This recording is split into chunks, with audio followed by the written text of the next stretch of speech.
नमस्कार मित्रांनो, मी यश गोडे फोपसंडीकर आणि या फोपसंडीवरून कैऱ्या आणलेल्या आहेत. पहा, इकडे आहे तिकडे आहे आणि या कैऱ्यांचं लोणचं घालणार आहे. तर आता या काही कैऱ्या कापलेल्या आहेत, काही वाळत घातलेल्या आहेत, काही पिकलेल्या आहेत, काही तर असे हे कैऱ्या आता कापून घेत आहोत. आणि कैऱ्या खूप निभार आहेत काही, तर ते कापायला सुद्धा जोर देऊन कापायला लागतात.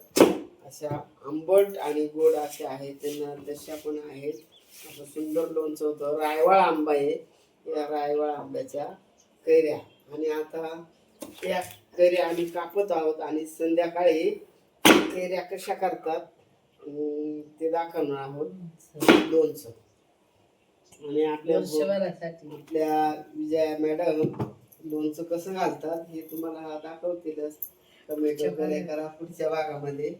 आता हे आमचं आता कापून होते, या कापल्यानंतर वाळवायच्या आणि वाळवल्या कडक त्यानंतर आपल्याला गोड म्हणलं तर गोड पण बनवू शकतो आपण, आणि आंबट म्हणलं तर आंबट पण, जसं हव्या तशा. तिखट वाटलं तर तिखट, त्यासारखे मसाले घालावे लागतात.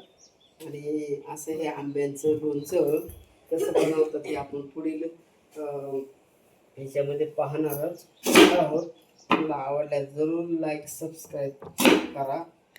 अशा या रायवाळ आंब्यांचं कैऱ्या आणि त्यांचं लोणचं हे जवळजवळ आमच्याकडे 3-3 वर्ष लोणचं राहतं.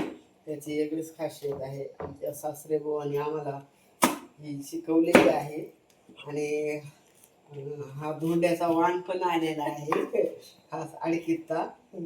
तर एक आठवणच म्हणून खास ही मेजवानी आहे. तर भेटूया नेक्स्ट टाइम. धन्यवाद. यश गोडे फोपसंडीकर. Bye bye.